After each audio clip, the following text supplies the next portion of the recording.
लोकगुरु, जगत क्रिया को जानने वाले भगवान अरहत सम्यक संबुद्ध के कमलवत चरणों में कोटि कोटि नमन करता हूँ। तत्पश्चात धर्मराजा सम्राट अशोक, बोधिसत्व बाबा साहब, इनके प्रति हार्दिक कृतज्ञता ज्ञापित करते हुए नमन करता हूँ। यहाँ पे उपस्थित हमारे बंदेगण, सभी धर्म के प्रति श्रद्धावान उपासक उपासिकाएं,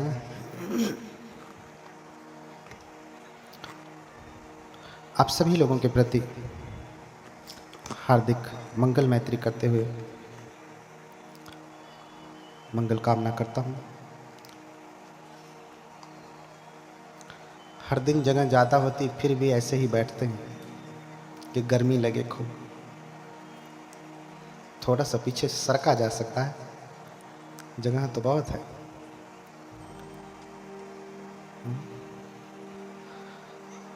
आज अंतिम दिन है तो थोड़ा हवा लेके बैठिए, पहले ही नहीं जाना है, थोड़ा लंबे समय तक बैठना है।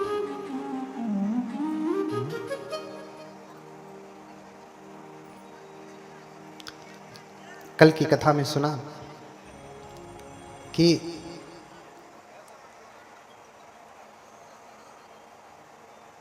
सिद्धार्थ गौतम गृह त्याग कर देते हैं। क्यों? क्योंकि जीवन के अनित्य को देखते हैं, इसलिए गृह त्याग कर देते हैं। बूढ़ा व्यक्ति, बीमार व्यक्ति, मृत व्यक्ति और फिर प्रवज्जित, इनको देख करके घर छोड़ते हैं। हाँ? हम और आप घर छोड़ नहीं पाते, हमने छोड़ दिया। आप घर नहीं छोड़ पाते, क्यों? क्योंकि अनित्य भाव जगा नहीं और मैं मेरे का भाव छूटा नहीं। इसलिए इस उम्र तक भी घर छोड़ना कठिन हो जाता है। भाव भी नहीं आता कि कम से कम भाव आए। भाव तब आता है जब घर का भाव बिगड़ता है, तो मन करता है अरे छोड़ ही दें घर। सिद्धार्थ गौतम सब समझते हैं कि पत्नी पुत्र ये कोई भी मेरा नहीं। बार बार मन में विचार आता है तो छन्न से कहते रहते हैं, गोपा मेरी है क्या? गोपा उनकी पत्नी यशोधरा। क्या गोपा मेरी है? गोपा मेरी है क्या? क्या गोपा मेरी है सच में? अभी पुत्र भी हो गया है। राहुल मेरा है क्या? हाँ? क्या गोपा मेरी है? राहुल मेरा है? मेरा मेरा कहता रहता। जब से जगा, जब से आंखें खुली तब से क्या क्या बोलते हैं? मेरा मेरा, मैं।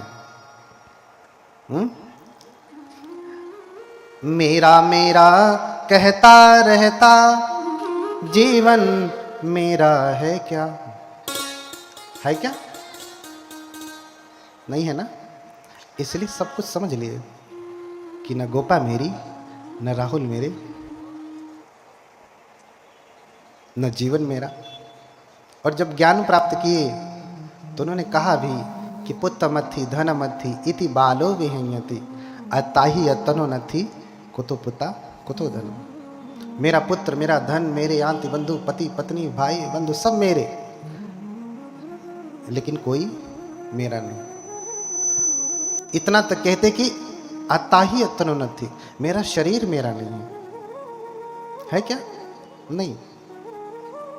जैसे उस दिन मैंने बताया ना, आपका शरीर है तो आप कह दीजिए एवं में रूपंग हो, तो मेरा रूप ऐसा हो जाए खूब सुंदर, हीरो जैसा, हीरोइन जैसा। नहीं होता, क्योंकि मेरा कोई नहीं है। इसलिए घर छोड़ दिया और जाकर के तप करने लगे।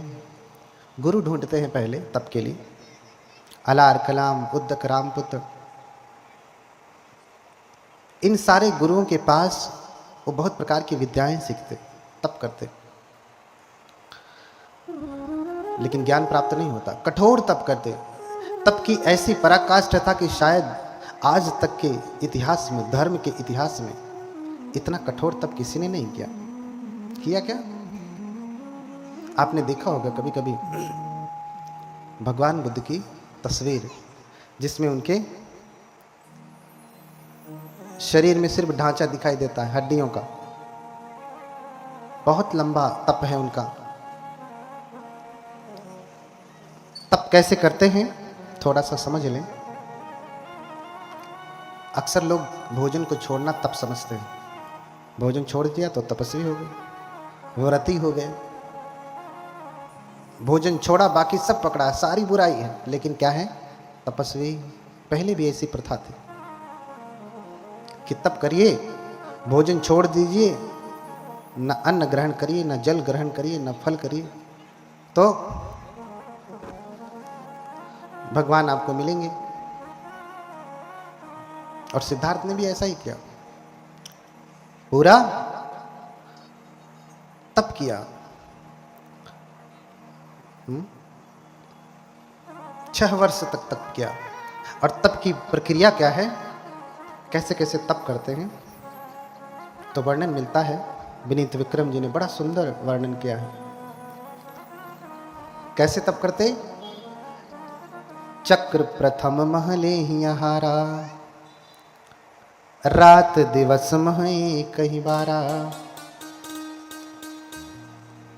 कैसे तप करते? रात दिन में एक बार भोजन ग्रहण करते।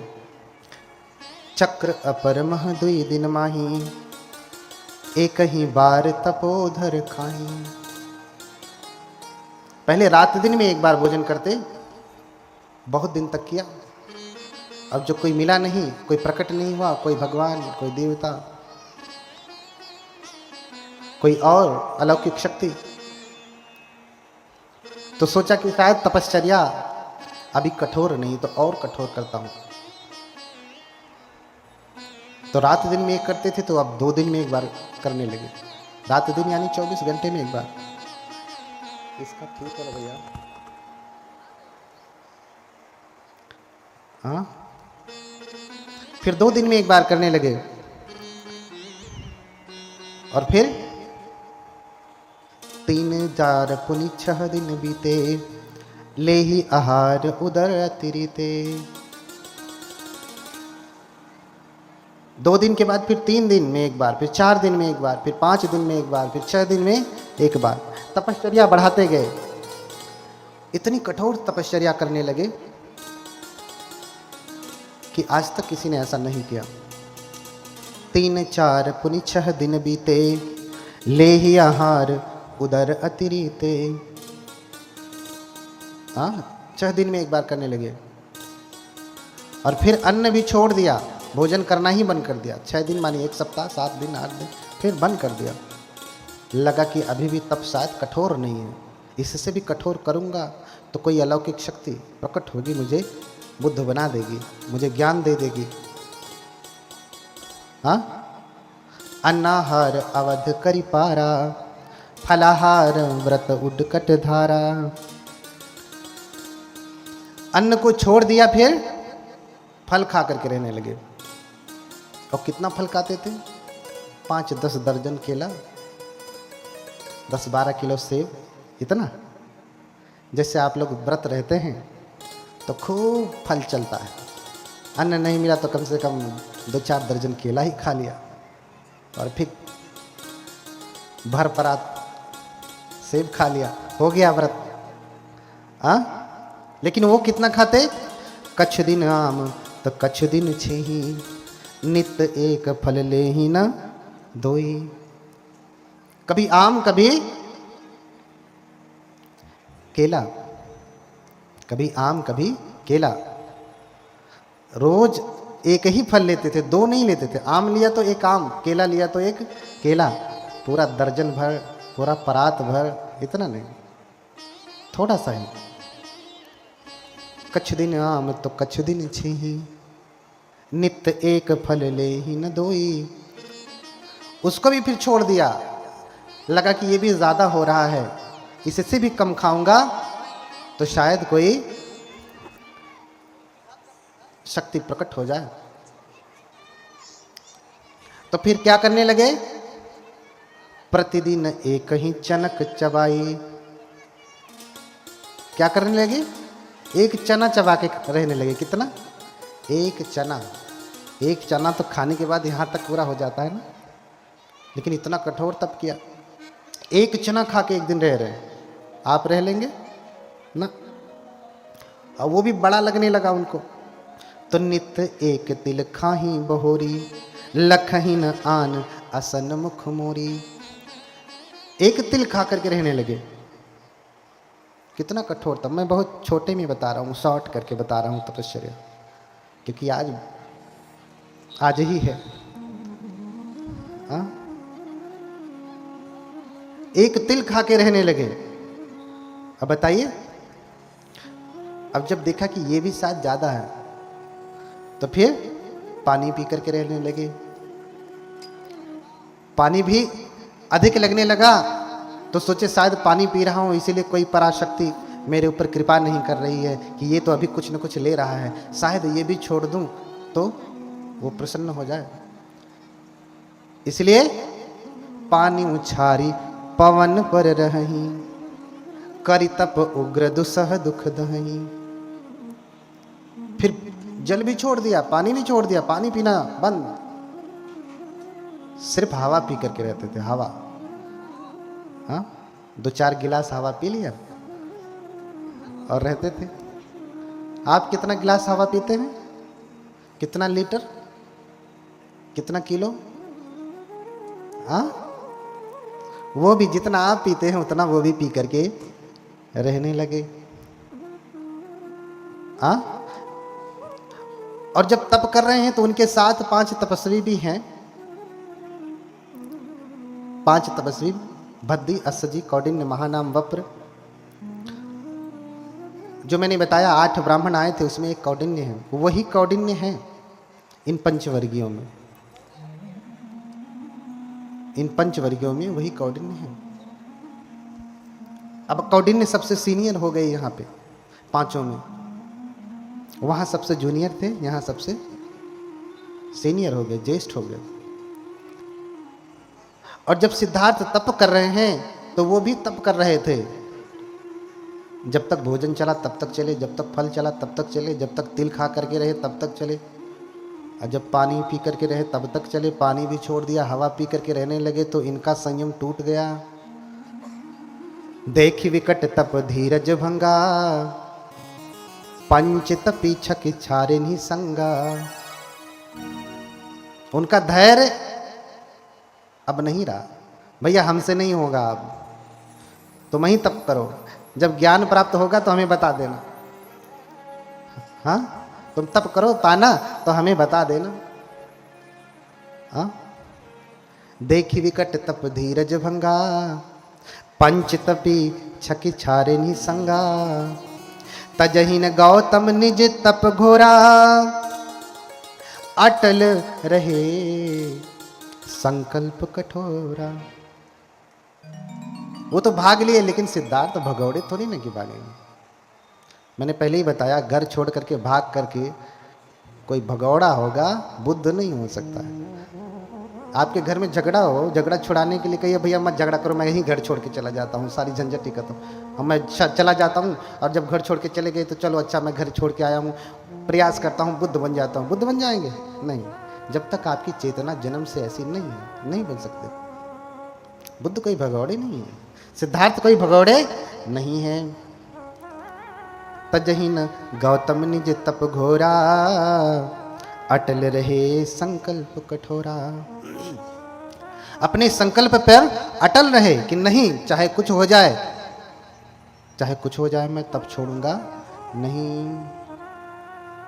और शरीर इतना सूख गया, इतना सूख गया, ये क्रिया करते करते करते 6वां वर्ष चलने लगा। 6वां, 5 वर्ष बीत गए, 6वां वर्ष चल रहा है। इतना करते करते करते हर महीने हर वर्ष कुछ न कुछ छोड़ते छोड़ते अब सिर्फ हवा पे रह रहे हैं। कठोर तप कर रहे हैं कि अब कोई आ जाएगा। अरे बड़ी कठोर तप किया, उससे पहले भी बरसही मेघ घटा घन घोपी, कीचड़ बीच पर ही चित चोपी। जब घनघोर वर्षा होती थी बारिश के समय में, तो घर में नहीं जाते थे, कुटिया में नहीं जाते थे, बल्कि कीचड़ में ही लेट जाते थे। तप करते थे कि हो सकता है अब कोई पराशक्ति मेरे ऊपर कृपा करके प्रसन्न हो जाए तो मुझे कोई ज्ञान दे दे। जेठ मास मह बसन बिहाई, तप्त रेत पर लेट ही जाए। जब जेठ के महीने में, मई जून में भयंकर गर्मी पड़ती है ना, उस समय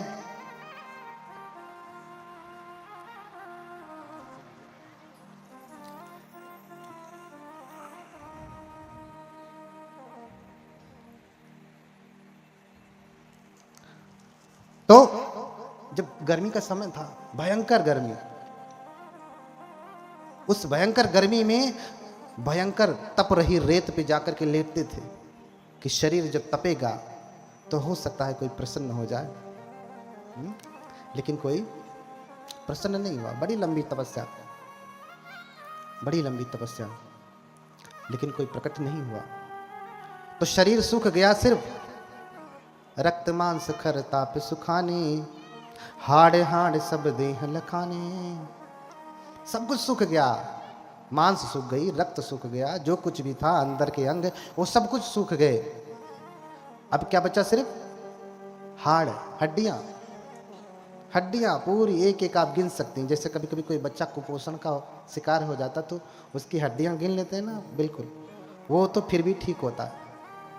उनकी दशा, उनकी स्थिति उससे भी बुरी हो गई तप करते करते, उससे भी बुरी हो गई। लेकिन फिर भी तप छोड़ नहीं रहे, फिर भी तप नहीं छोड़ रहे हैं। एक दिन जाते हैं निरंजना नदी में स्नान करने के लिए और सोचते हैं कि मैं स्नान करके आऊंगा, फिर से तप प्रारंभ करूंगा। निरंजना नदी में जल बहुत कम है, धीरे धीरे ही बह रहा है। तो जैसे जल के ऊपर कोई पत्ती गिर जाए तो बहाव तेज हो या धीमा हो, पत्ती गिर गई तो पत्ती भी धीरे धीरे बहने लगती है। ये जैसे ही नदी में उतरते हैं, शरीर तो इनका क्या हो गया है? कंकाल। शरीर में शक्ति नहीं है। जैसे ही उतरते हैं, धीरे धीरे पानी के बहाव को भी रोक करके बाहर नहीं निकल पा रहे थे, बहते जा रहे थे जैसे कोई पत्ता पानी के ऊपर बहता हो। बहते बहते कहीं किनारे पर किसी वृक्ष की टहनी लटकी हुई थी जल के अंदर, उस टहनी को पकड़ लेते हैं और फिर बाहर निकलते हैं। एक वृक्ष के नीचे ओट लगा करके ऐसे बैठते हैं, टेक लगा करके, और फिर सोचने लगते हैं कि इस प्रकार से तो मेरा शरीर नष्ट हो जाएगा, मैं मर जाऊंगा और फिर मुझे ज्ञान तो प्राप्त होगा नहीं। उसी समय सुजाता नाम की एक ग्वाला की लड़की है, आज की भाषा में कहे तो जो यादव वर्ग है ना, ग्वाला है, जो ग्वाला की लड़की है, उसने मनौती मांगी थी। जिस पेड़ के नीचे वो बैठे हैं उसी पेड़ के नीचे मनौती मांगी थी कि विवाह के बाद पहली बार में अगर मुझे बेटा पैदा हुआ तो मैं सोने के कटोरे में खीर चढ़ाऊंगी। हे वृक्ष देवता, मेरी मनोकामना पूरी करें। संयोग रहा, मनौती पूरी हुई और अपनी दासी को भेजती कि जा देख, जिस पेड़ के नीचे मैंने मनौती मांगा था वो पेड़ है कि नहीं, अगर है तो साफ सुथरा कर देना, आज मैं खीर चढ़ाऊंगी। दासी जाती है और जाके देखती है कि स्वयं वृक्ष के देवता बैठे हुए हैं। कौन? सिद्धार्थ। अभी नदी से बाहर निकल के आए हैं, टेक लगा के बैठे हैं। दासी आकर के देखती है, वो सोचती है कि वृक्ष के देवता हैं, और भागी भागी जाके कहती कि मालकिन देवी स्वयं वृक्ष के देवता प्रकट हुए हैं, आपकी कामना पूरी हुई, आशीर्वाद देने के लिए। सुजाता ने खीर बनाया। खीर कैसे बनाया? आप कैसे खीर बनाती हैं?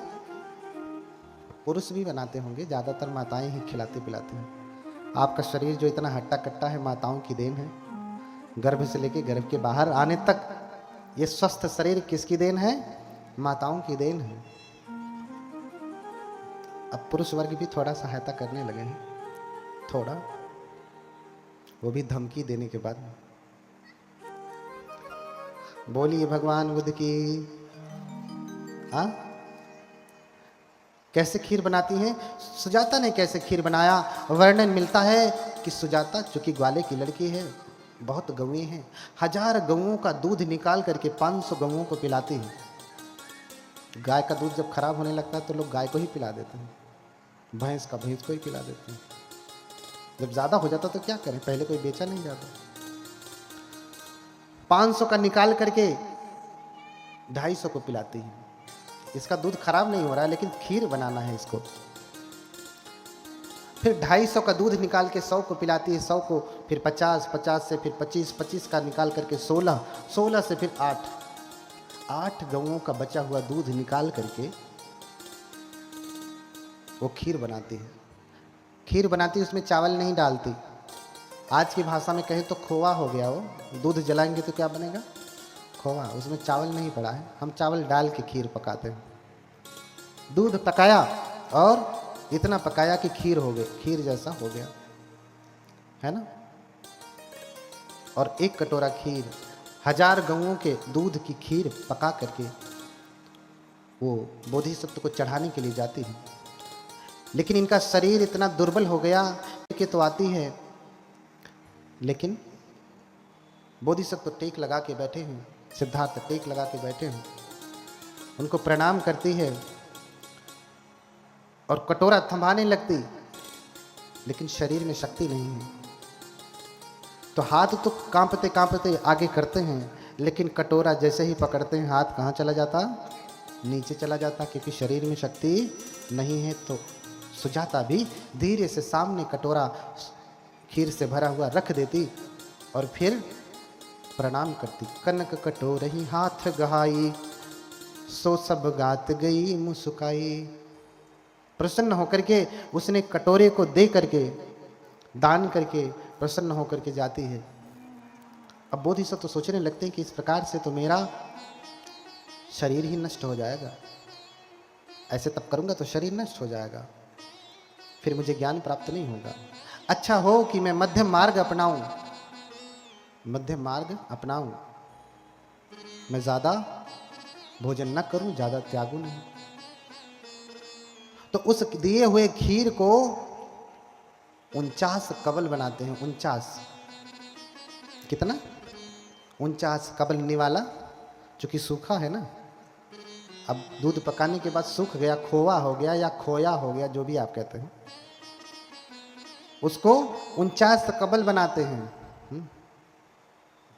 क्योंकि हम लोगों में जब भोजन किया जाता तो नियम है कि कबल बना के, यानी ज़्यादा इधर उधर गिरे ना, ऐसा खाना खाना। हाँ, काट करके, जैसे कभी कभी होता ना, लोग निवाला बनाते हैं, आधा काटे और आधा खाए, ऐसा नियम नहीं है भिक्षुओं के लिए। न कबलावत छेदकं भुंजी सामिति सिखा करनी। कबल को काट करके नहीं खाऊंगा, छोटा ही बनाया, पूरा खाना है, काट के नहीं खाना कि दाल चावल लपेटा रोटी से आधा काटा, ये कौन सा खाना? हाँ, न सिद्धाव कारकम, न जिह्वा ने क्षारकम, न औगुंड कारकम, न औमोदित कारकम, न सिद्धाव कारकम। ये सब नियम बताया कि ना गाल फुला करके, ना चपर करके, ना चपचप कार्यकम भुंजी सामिति सिखा करनी, चप चप चप चप करके नहीं खाऊंगा। गाल फुला करके अवगुंड कार्यकम, मुंह फुला करके ऐसे करके भी नहीं खाऊंगा। ये बौद्धों का नियम है, और आज ये मॉडर्न एटिकेट मैनर में शामिल हो गया। ठीक है। समसूप व्यंजनम भुंजी सामिति सिक्का करनी, सपदान सूपम भुंजी सामिति सिक्का करनी, है ना। सक्का चंगपिंड पातन भुंजी सामिति सिक्का करनी। हाँ, सत्कार पूर्वक भोजन लूंगा, समान रूप से लूंगा, न इतना उसमें दाल डाल दूंगा कि गीला हो जाए, दाल छर्रा भात भर्रा हो जाए। उतना ही डालूंगा कि चावल बंध जाए और खाना है। काट के नहीं खाऊंगा, चप चप करके नहीं खाऊंगा, गाल फुला के नहीं खाऊंगा, और न हथ ने लेह कंगुंजी सामिति शिक्षा करनी हो, हाथ चाट के भी नहीं खाऊंगा, उंगलियां चाट के नहीं खाऊंगा, न पत्तनी लेह कंगुंजी सामिति, पात्र को चाट करके, थाली को कुछ लोग खाते तो पात्र को चाट के भी नहीं खाऊंगा। चट्टन नहीं होना है, चाट करके खाना नहीं है।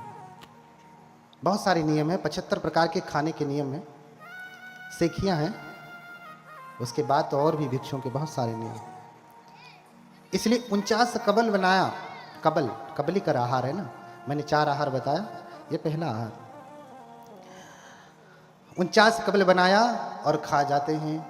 अब फिर वही उनकी 49 दिन का भोजन होता है, 7 सत्ते 49, 7 सप्ताह का भोजन होता है। वही भोजन कर लेते हैं। जैसे ही भोजन करते हैं, भोजन करने के बाद शरीर में थोड़ी शक्ति आती है, कटोरा लेकर के निरंजना के किनारे फिर जाते हैं और कटोरा ऐसे ही फेंकते हैं, कहते हैं मुझे ज्ञान प्राप्त होने वाला है। हाँ, यदि मैं बोधि परिवर्तित पत्तम, यदि मुझे बोधि प्राप्त होने वाली है तो ये परिवर्तित हो जाए पात्र, अर्थात धारा के विपरीत दिशा में जाए। धारा इधर बह रही है तो पात्र किधर जाए, इधर जाए। और कहते हैं वहां से 7 कदम आगे गया और जा करके वहीं पात्र डूब गया नदी में। आगे गया, धारा के विपरीत दिशा में गया, क्यों? क्योंकि उन्हें बोधि प्राप्त होने वाली थी। और फिर सिद्धार्थ आ जाते हैं और फिर वृक्ष के नीचे, उसी पीपल के वृक्ष के नीचे, अभी बरगद के थे, अब पीपल के वृक्ष के नीचे आ जाते हैं और आसन लगा करके बैठना चाहते हैं कि अब मैं तप करूंगा, भोजन कर लिया हूं, शरीर में शक्ति आ गई। तो विचार करते हैं कि पूर्व के बुद्ध किस दिशा में मुख करके बैठते हैं। तो विचार किया तो पाया कि पूर्व दिशा में पूर्वाभिमुख होकर के सभी बुद्ध। ये आवाज़ थोड़ी साफ नहीं लग रही है, भारी भारी सी लग रही है, भाएं भाएं कर रही है, इसको बोलो ठीक करे। उसको समझ में नहीं आता क्या, 3 दिन से कर रहा है। हाँ,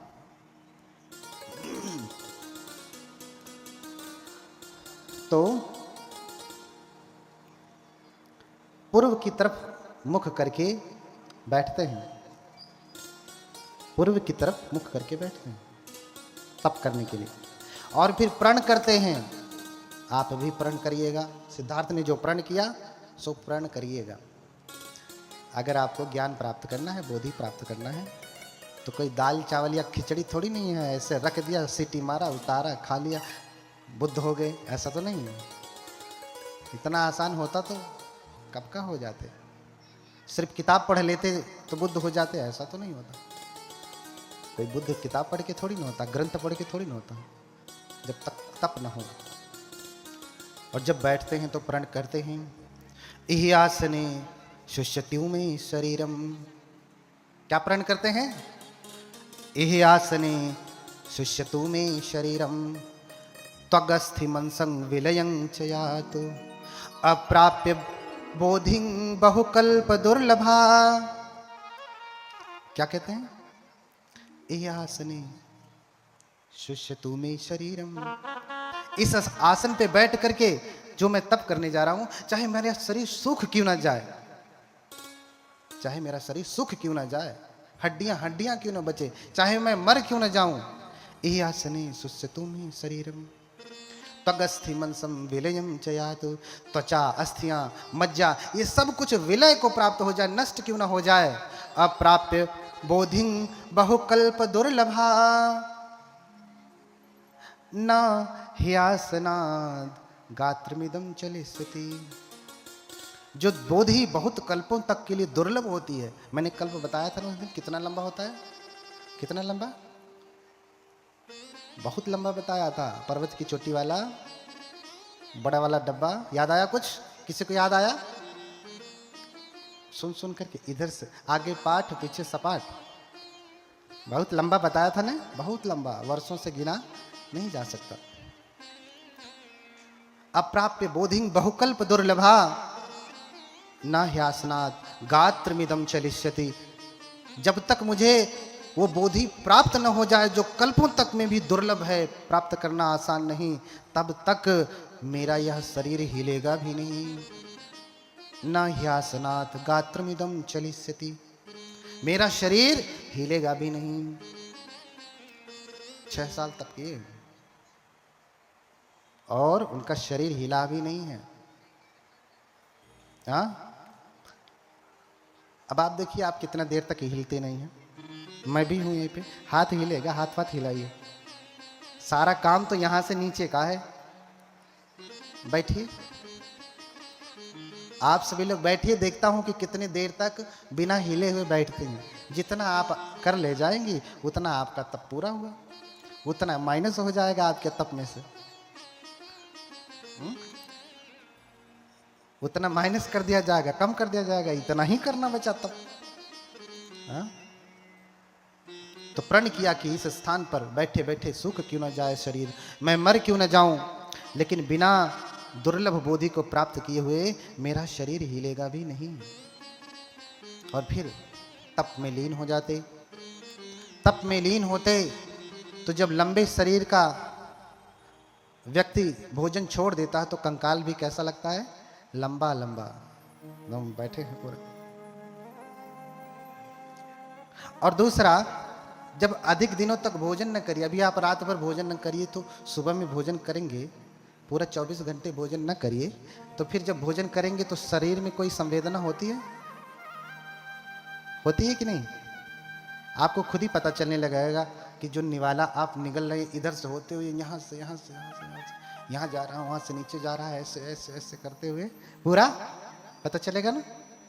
और जिसने वर्षों से भोजन त्यागा है वो जब भोजन करेगा तो क्या होगा, पूरा पता चल जाएगा, एकदम लगेगा कि रखा है, पूरी संवेदना पूरी पता चलेगी, पूरी संवेदना पता चलेगी। हुआ ही ऐसे, साधना करने के लिए बैठे तो कुछ साधना अलग से समझ में नहीं आई, लेकिन भोजन किया है इतने दिनों के बाद तो शरीर उनका खुद ही संवेदना देने लगा, बताने लगा कि तुम्हारे शरीर में विशेष प्रकार की संवेदनाएं हो रही हैं। और फिर उन्हीं संवेदनाओं को देखते देखते विपश्यना में चले गए। हाँ, उन्हीं संवेदनाओं को देखते देखते विपश्यना में चले गए। विपश्यना बौद्धों की बहुत महत्वपूर्ण साधना है, उसी के द्वारा ही मुक्ति होती है। भगवान ने 40 प्रकार की साधना बताई है, उसमें से एक साधना विपश्यना ही है। 40 में से कोई एक आपने कर लिया तो आपको मुक्ति है। इस समय बहुत प्रचलित साधना विपश्यना है, बहुत प्रचलित साधना विपश्यना है। अब संवेदनाओं को देखते देखते देखते देखते 7 सप्ताह में उनको ज्ञान प्राप्त हो गया, बुद्ध हो गए। बुद्ध हो गए तो उनको 3 विद्याएं प्राप्त हुई। कौन कौन सी विद्या? आसवक्खय, पुब्बे निवासानुसति, चतुप्पपाद ज्ञान। अर्थात क्या कर्म करने से व्यक्ति क्या जन्म पाता है, किन कर्मों की वजह से व्यक्ति क्या दुख पा रहा है, उसका ज्ञान प्राप्त होता है। और पिछला क्या जन्म था उसे भी व्यक्ति देख पाता है। और तीसरा जो सबसे महत्वपूर्ण है, जो बुद्धों को ही प्राप्त होता है, अन्य किसी तपस्वी को प्राप्त नहीं होता, यही उन्हें बुद्ध बनाता है, वो है आसवक्खय, अर्थात अपने मन के विकारों को दूर करने का ज्ञान। बाकी किसी भी व्यक्ति के पास, किसी भी लोग, किसी अन्य सन्यासी या योगी के पास ये ज्ञान नहीं है जो बुद्ध के पास है। किसी भी भगवान या अन्य जिनको भी बहुत सारे लोग मानते हैं, उनके पास ये ज्ञान नहीं है, वो ज्ञान नहीं है। क्योंकि उस ज्ञान को प्राप्त करते ही व्यक्ति बुद्ध हो जाता है, बुद्धत्व को प्राप्त कर लेता है कि आश्रमों को नष्ट कैसे किया जाए, और ये साधना के द्वारा ही होता है। उपदेश तो आपको सिर्फ उबालने के लिए है। उपदेश क्या है? आपको उबालने के लिए है, आपके भीतर संवेदना, संवेग पैदा करने के लिए है कि नहीं, आज मैं घर छोड़ दूंगा, इससे अधिक नहीं। उपदेश सुन करके फिर अगर आप तप में लगते हैं, साधना में लगते हैं, तो आपका जीवन बहुत ही सार्थक होता है। फिर भी सार्थक है, उससे पहले भी सार्थक है, लेकिन और भी अगर आप तप करेंगे तो पूरा सार्थक हो जाएगा उसमें, किंतु परंतु कुछ भी नहीं रहेगा। अब समस्त बोधि को प्राप्त करके जो है वो बुद्ध हो गए। बैठे बैठे ही उनको अनुलोम विलोम का ज्ञान प्राप्त हुआ, प्रतीत समुत्पाद जान गए, अविद्या पच्चया संखारा, संखार पच्चया विज्ञानम, विज्ञान पच्चया नाम रूपम, कि कैसे व्यक्ति बार बार इस भव चक्र में पड़ता है। अविद्या के कारण संस्कार बनते हैं, अज्ञान है तो संस्कार बनेगा, ज्ञान है तो भी संस्कार बनेगा, लेकिन समाधि है तो संस्कार नहीं बनेगा। ज्ञान है तो व्यक्ति कुशल कर्म करेगा, कुशल संस्कार बनेगा। अज्ञान है तो अकुशल कर्म करेगा, नादानी वाला काम करेगा तो भी संस्कार बनेगा। अरे आग तो आग होती है, चाहे अच्छी लकड़ी की हो चाहे सड़ी लकड़ी की हो, आग तो आग है, दोनों जलाने वाली है ना। आग तो आग है, सड़ी लकड़ी को